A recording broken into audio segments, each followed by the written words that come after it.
This poll is unlike any other poll you'll see out there in the field these days. Most people are polling the presidential primaries on the Republican side, and then you'll see national polls, the head-to-head against President Biden and former President Trump.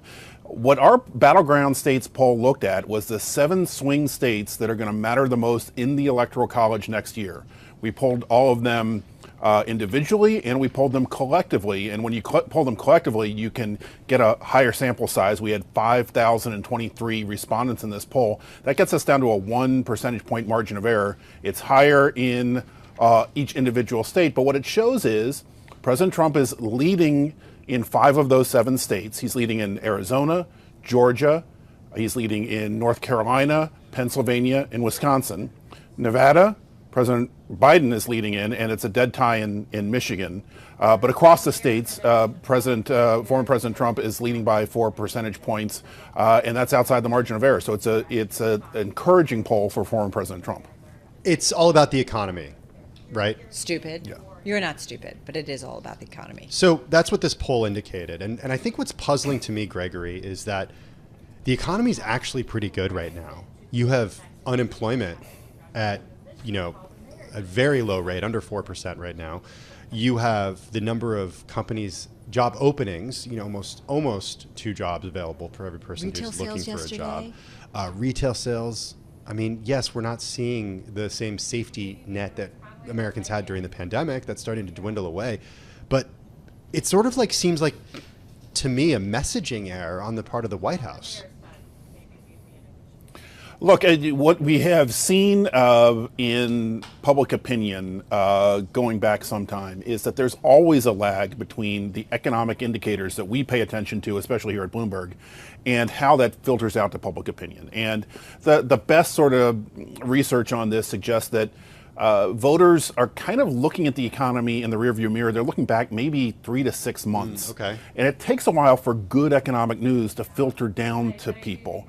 And so that's part of what's going on here is the number one issue is the economy. And within that, the number one economic issue for voters in these swing states is inflation. And even though inflation has ebbed a little bit, people are still seeing higher prices than they were paying 2-3 years ago.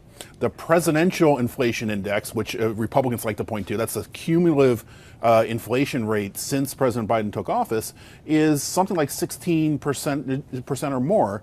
And that's sort of what people notice. And yeah, it's going to take a while. And so what President Biden is hoping is in the next 13 months, he continues to get some good economic news, and people, more importantly, will feel that good economic news. We talk about new paradigms, and I do feel like people are working, and it used to be you have a job, that's a good thing for a president, right? Because if people are working, they feel pretty confident.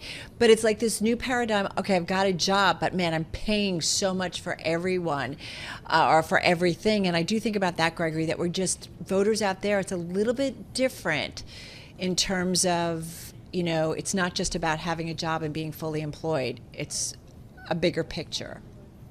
Absolutely, and one of the good things about this poll, and if I can say, as a reporter, I report on other polls out there all the time, and there are good other polls out there. But when Bloomberg commissions a poll, we get to ask some very good economic questions. And so, one of the questions we asked is, within the economy, what's important to you in the economy?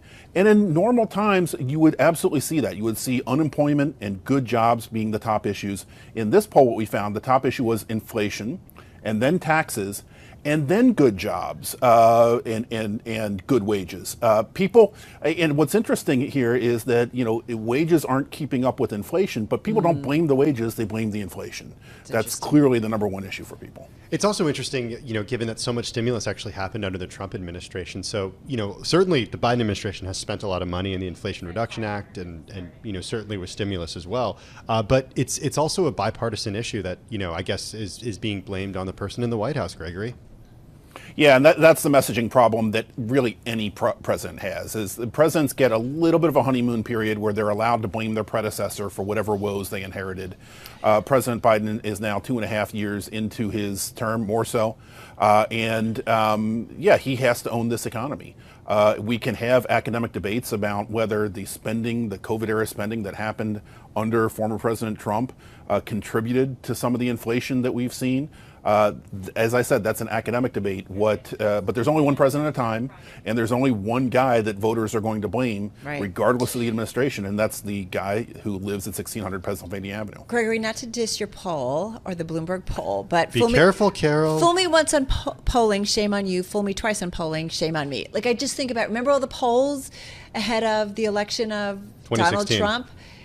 We were really fooled, if you will. So I'm like, how do we know what to really trust to be fair?